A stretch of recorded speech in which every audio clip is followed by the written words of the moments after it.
뉴스의 깊이를 더하는 시간 뉴스 더하기 박연선입니다. 응급실 뺑뺑이, 의정 갈등이 7개월째 이어지며 이제는 흔한 현상이 되어버렸죠.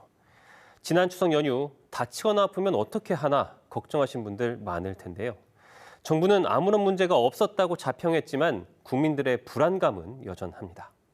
실제 지난 연휴 기간 전국적으로 2,100건 넘는 응급실 진료 불가 메시지가 소방에 전달이 됐는데요. 대전에서도 복부를 찔린 환자가 응급실 10곳에서 치료를 거부당한 뒤 결국 천안의 한 병원으로 이송되는 등 대전, 세종, 충남에서만 300건 가까운 거부 사례가 확인됐습니다.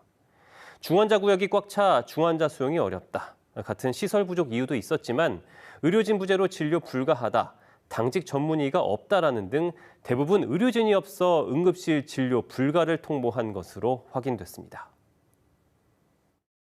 예전에 응급실에서 1차나 2차 진료를 담당하던 전공의 선생님들이 없다 보니 그것을 교수님들이 직접 보셔야 되고 교수님들이 수는 한계가 있다 보니 진료가 불가능한 그런 상황이 발생하곤 합니다. 그래서 진료 불가를 말씀드리는 경우가 많은 거죠. 이처럼 전공의 이탈로 인한 의료 공백에 전문의 수마저 절대적으로 부족한 상황. 그렇다면 우리 지역 응급 전문의 실태 얼마나 심각할까요? 국회 보건복지위원회 소속 김선민 의원실이 최근 건강보험심사평가원에서 제출받은 자료에 따르면 대전과 세종, 충남의 응급의학과 전문의는 156명에 불과한 것으로 확인됐습니다. 그중에서도 공주와 보령, 금산, 서천, 청양은 응급의학과 전문의가 단 한 명도 없습니다. 절대적인 수도 부족하지만 인구 대비 전문의 수는 더 적었는데요.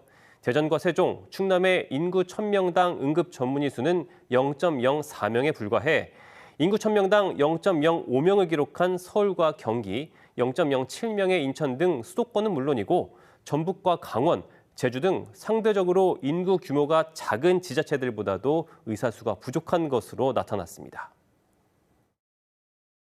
지역 간사의 불균형이 가장 큰 핵심입니다. 지역에 있는 의사들, 즉 의사로 양성된 그런 인력들이 인구 소멸 지역에 가서 일할 수 있는 충분한 그런 제도적인 장치가 필요하고 건강한 의료기관들이 지역에 많이 설립되고 확충되는 것이 필수적인 해법이라고 생각합니다.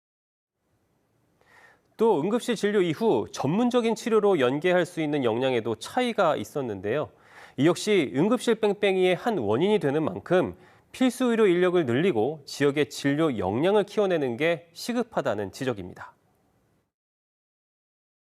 응급실을 통해서 병원에 입원을 해서 치료를 받게 되는 전 과정, 즉 우리는 배후 진료라고 이야기를 합니다. 외과라든가 혹은 중증 의료를 담당하는 내과라든가 이런 분야의 전문의가 전반적으로 모자라는 것이 핵심적인 문제입니다. 의대 증원과 지역 간 불균형 해소 등 풀어야 할 과제가 많은 상황. 정부와 의료계뿐 아니라 시민사회 영역이 참여하는 공론의 장이 필요할 것으로 보입니다. 지금까지 뉴스 더하기였습니다.